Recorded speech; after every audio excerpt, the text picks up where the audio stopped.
मैं विवेक यादव, आपका अपना यूट्यूब चैनल जीएस गुरु पर आपका ही स्वागत है।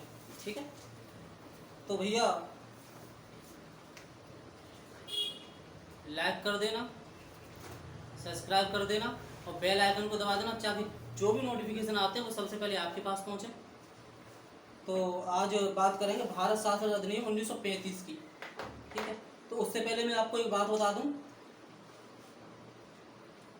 जो साइमन आयोग था, ठीक है, उसको रिपीट कर लेते हैं। साइमन आयोग था वो ब्रिटिश आयोग का समूह था, ठीक है, जिसका गठन 8 नवंबर 1927 को हुआ था। कब हुआ था? 8 नवंबर 1927 को, यानी समय से 2 वर्ष पहले। ठीक है, तो यहाँ तक मैंने आपको करा दिया था। चलो ठीक है, तो अब बात करते हैं भारत शासन अधिनियम 1935 की। चलो देखते हैं, तो भारत शासन अधिनियम 1935 था ना, भारत शासन अधिनियम 1935। तो विशेषता तो बाद में देखेंगे, पहले इसके बारे में पता कर लेते हैं ये क्या है। तो 1935 में भारत में पूर्ण उत्तरदायी सरकार के गठन के लिए मील का पत्थर साबित हुआ था। ये क्या हुआ? मील का पत्थर साबित हुआ 1935 में भारत में पूर्ण उत्तरदायी, ठीक है, पूर्ण उत्तरदायी सरकार के गठन के लिए मील का पत्थर साबित हुआ। क्या साबित हुआ? भारत शासन अधिनियम 1935। ठीक है, यह एक लंबा दस्तावेज था। क्या था? यह एक लंबा दस्तावेज था। ठीक है, इसमें 321 तो धाराएं थी। कितनी? 321 धाराएं थी, 10 अनुसूचियां थी। कितनी अनुसूचियां थी? 10 अनुसूचियां। यानी इसका बहुत बड़ा रोल था भारत के संविधान को बनाने में।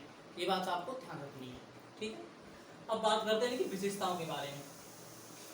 इसने अखिल भारतीय संघ की स्थापना की। किसकी? अखिल भारतीय संघ की स्थापना की, जिसमें राज्य और रियासतों का एक इकाई की तरह माना गया था। जिसमें राज्य और रियासतों को क्या माना गया? एक इकाई की तरह माना गया। संघीय सूची, राज्य सूची और समवर्ती सूची, केंद्र और इकाई के आधार पर 3 सूचियां बनाई। कौन कौन सी थी? संघीय सूची। तो संघीय सूची जो थी, इसमें 59 विषय थे। कितने विषय थे? 59 विषय थे। और जो राज्य सूची थी उसमें हमारे कितने विषय थे? इसमें 54 विषय थे। 54 विषय थे। और इन दोनों को मिलाकर जो समवर्ती सूची थी उसमें 36 विषय थे। 36 विषय, 54 विषय और 59 विषय। ठीक है, तो संघीय सूची में 59, राज्य सूची में 54 और समवर्ती सूची में 36 थे। केंद्र और इकाई के आधार पर ये 3 सूचियां बनाई गई थी। ठीक है, इसने प्रांतों में द्वैध शासन व्यवस्था समाप्त कर दी थी और प्रांतीय, ठीक है, प्रांतीय स्वायत्तता का शुभारंभ किया था। लेकिन यह चीज कब से कब तक चली? यह व्यवस्था कब से कब तक चली? प्रांतीय स्वायत्तता का शुभारंभ हुआ था वो 1937 से 1939 तक चली थी। ठीक है, इसका भी फिर अंत हो गया था। केंद्र में द्वैध शासन प्रणाली का शुभारंभ किया गया। किसका? केंद्र में द्वैध शासन प्रणाली का शुभारंभ किया गया। ठीक है, 11 राज्यों में से 6 राज्यों में विधान परिषद और विधानमंडल बनाई गई थी। किस किस में? 11 राज्यों में से 6 राज्यों में, 11 राज्यों में से 6 राज्यों में विधान परिषद बनाए गए थे। तो वो 6 राज्य में बता दे रहा हूँ आपको कौन कौन से हैं। वो 6 राज्य हैं बी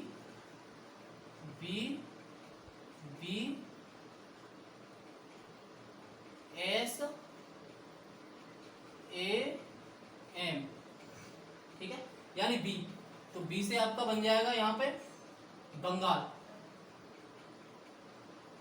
बंगाल, फिर बी से आपका बन जाएगा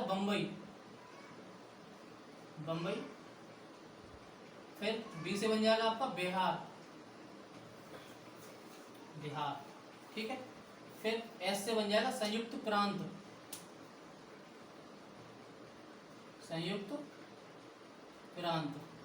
फिर आ गया आपका ए से बन जाएगा आपका असम,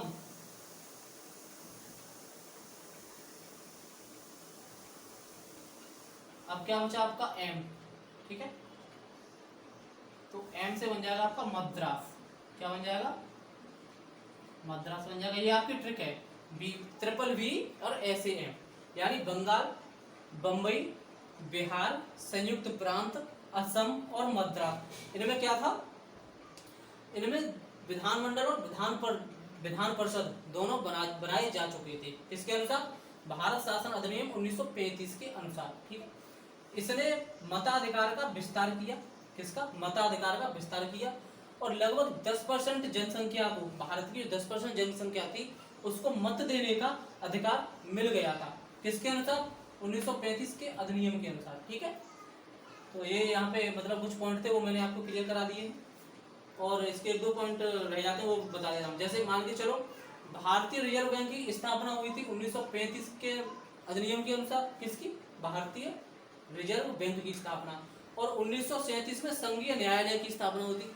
1937 में संघीय न्यायालय की स्थापना लिख लेते हैं यहाँ पे। 1937 में संघीय न्यायालय, ठीक है। तो दोस्तों 1937 में संघीय न्यायालय की स्थापना हुई थी, ठीक है। और देख लेना कोई और पॉइंट आपका रह गया हो तो वो भी आपका क्लियर करा दे चले।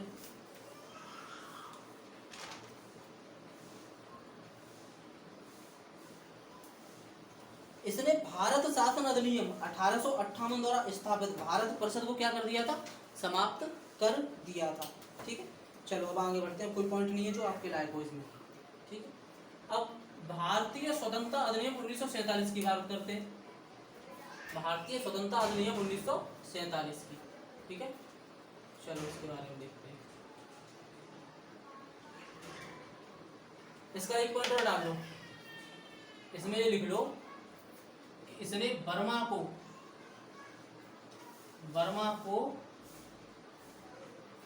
भारत से अलग कर दिया था। क्या किया? बर्मा को भारत से अलग कर दिया था, ठीक है। अब भारत शासन अधिनियम 1947 की बात करते हैं।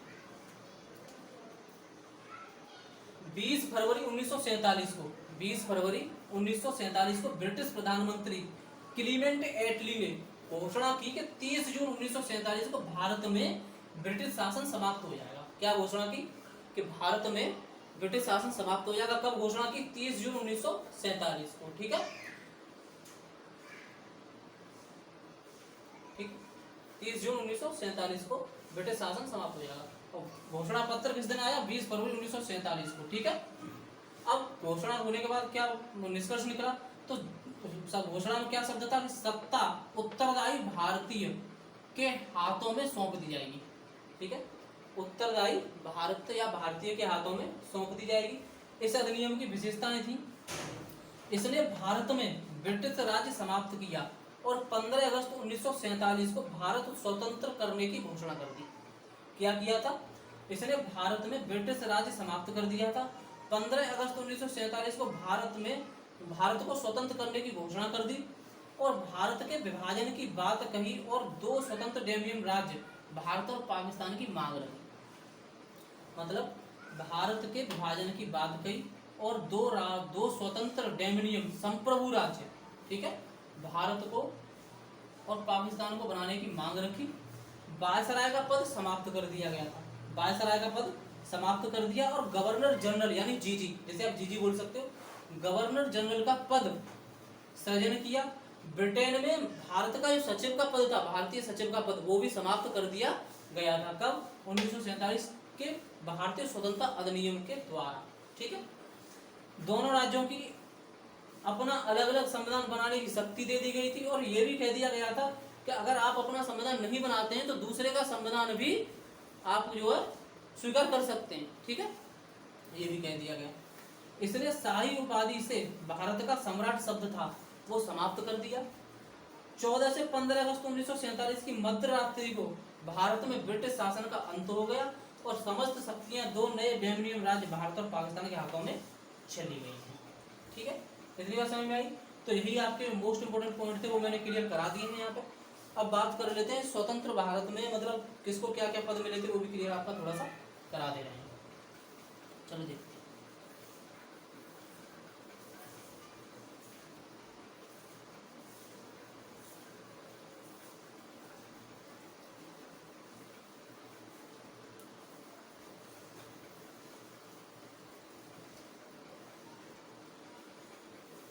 तो पहले बात कर लेते हैं पाकिस्तान की बात कर लेते हैं। पाकिस्तान की, ठीक है। आजाद कब हुआ?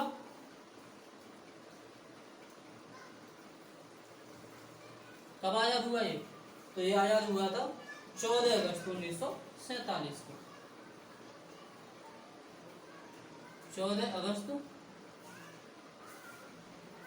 1947 को आजाद हुआ। और इसके जो प्रथम गवर्नर जनरल थे, कौन थे? प्रथम गवर्नर जनरल यानी प्रथम जीजी,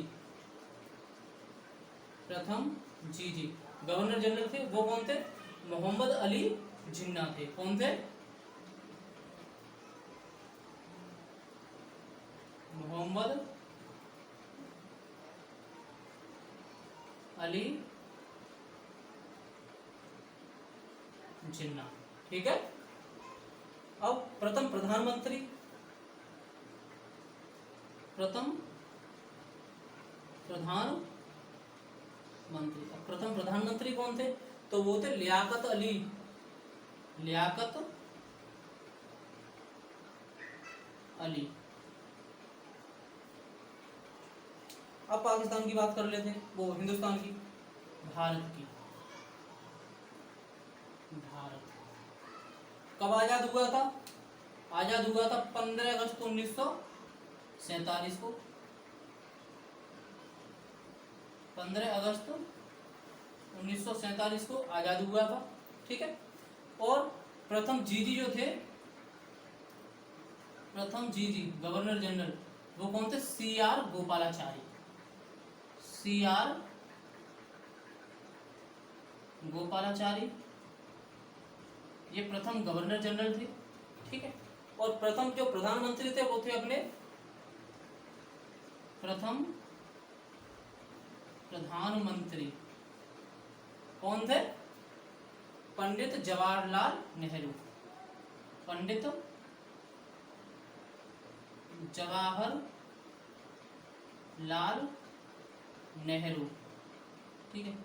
इसमें से 2019 में ही एक प्रश्न पूछ लिया गया था, SSC में था, कि जो अपने प्रथम प्रधानमंत्री थे पंडित जवाहरलाल नेहरू, उनको शपथ किसने दिलाई थी? तो किसने शपथ दिलाई थी? तो शपथ दिलाई थी लॉर्ड माउंट मैकेंले, ठीक है। तो देखते हैं पाकिस्तान आजाद कब हुआ? 14 अगस्त 1947 को।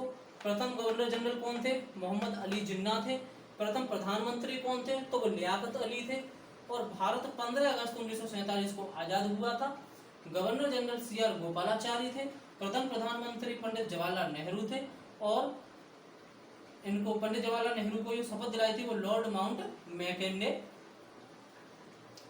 दिलाई थी, ठीक है। तो यहाँ पे आपका चैप्टर होता है फिनिश, ठीक है। कल जो आपका नया चैप्टर है वो आपका नेक्स्ट वीडियो में रखेंगे। तो आज के लिए इतना ही। तो भाइयों सभी लोग इस वीडियो को मतलब शेयर करो, सब्सक्राइब करो, ठीक, लाइक करो, बस इतना ही कर दो, बाद बाकी मैं करता रहूँगा, ठीक है। धन्यवाद।